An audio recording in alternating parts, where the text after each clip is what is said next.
Allow me now to invite the party leader of ODM, Senator Dr. Oburu Odinga, to make his remarks.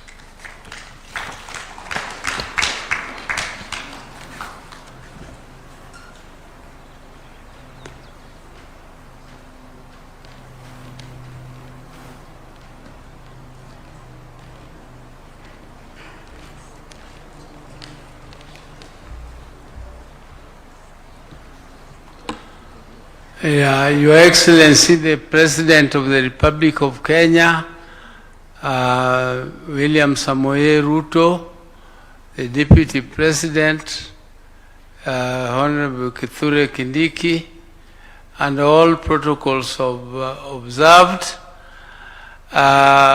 First of all, Your Excellency, I would like to say that I was not properly prepared for this occasion.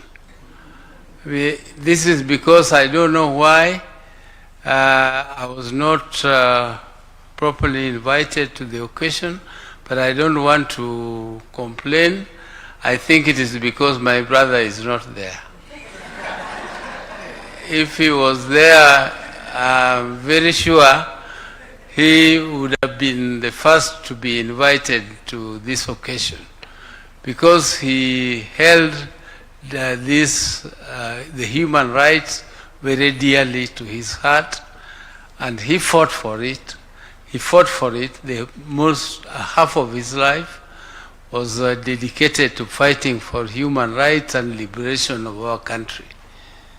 And I am from a family of Jaramogi Oginga Odinga, the first Vice President of Kenya, who also fought for the independence of this country and kept on, though he became Vice President, but only for a very short stint. He enjoyed that, but he then went into the opposition.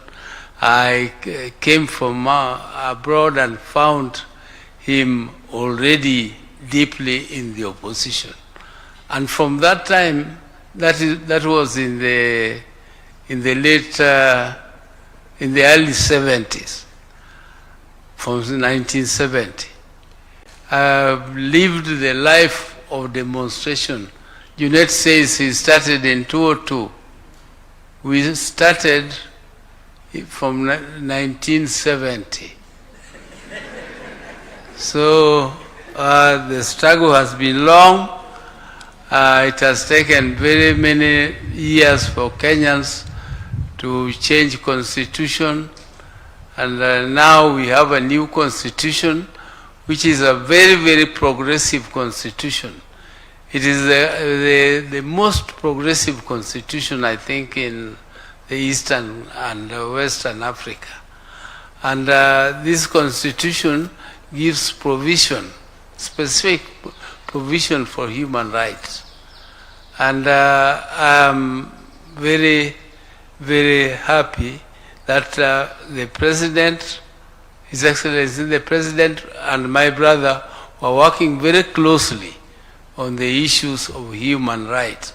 When we joined the President in this broad-based arrangement, one of the issues which was of concern to my brother was the issue of human rights.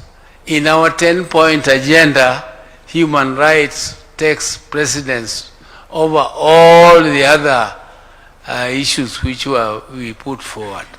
And I'm very happy, Your Excellency, that today at least this matter is being, at least we have started to conclude this very, very dear issue of human rights.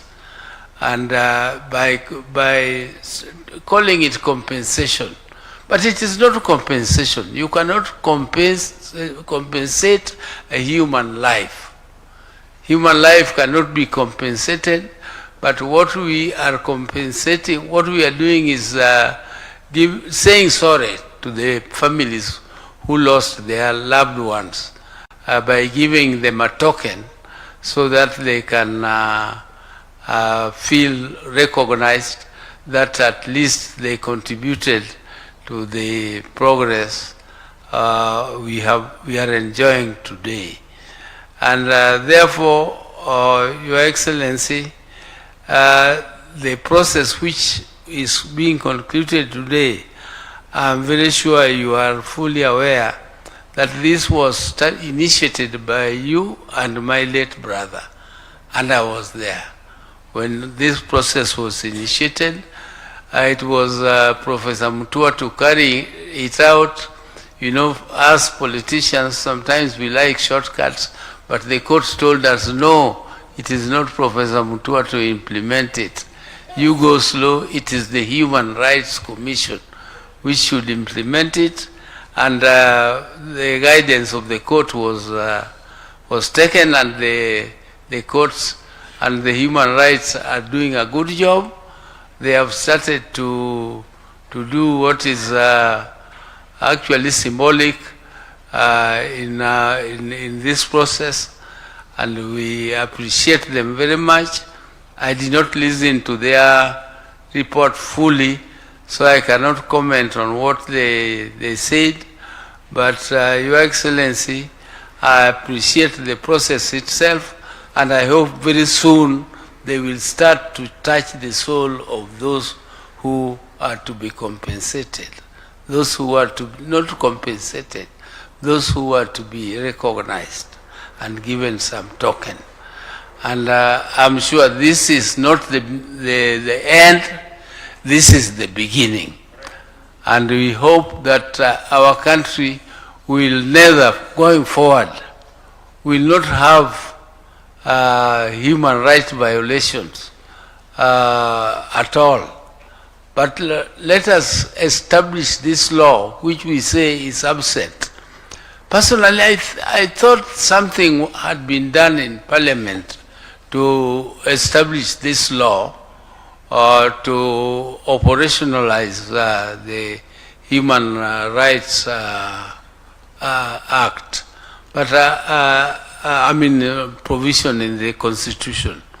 But I don't know, we have been with you for a long time in this Bunge.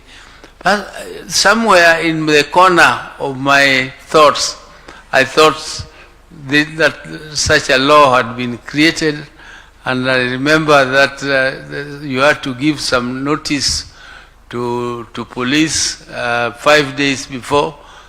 Just notice, not apply for permit.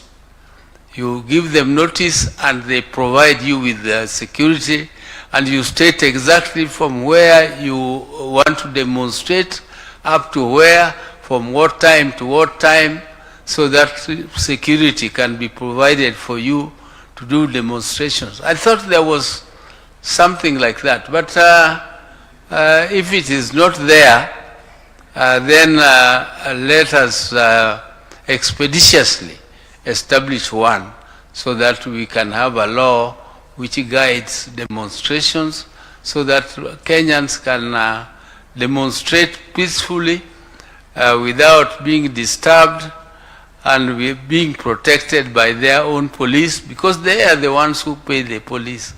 Let Kenyans pay the police who protect them, not the police who kill them. Because if you use a bullet, that bullet is bought by the mwananchi you are killing. So we should not allow that situation where our own bullets are used to fight, to kill our people. And let Kenyans know that when you go to demonstrate peacefully, you don't carry a machete, you don't carry a stone, and you don't carry any weapon at all. You just go to demonstrate. And if you see anybody carrying a knife or carrying a stone, you know that that is a goon. And those goons are not few. There are very many. Almost every politician is nowadays recruiting a goon to go and disrupt functions. I think that's the nature of goonism, where you have goons who are for hire by everybody. They are hired by both sides. This one hires them today, tomorrow you go and hire them and you pay them and they come, and that's nature of goonism. we as leaders should take care. We must make sure that that culture is stopped completely from our country. This culture of goonism must go. Let us let our wananchi who are aggrieved go to the streets, demonstrate and follow the law, but not carry any weapons. Thank you very much, Your Excellency.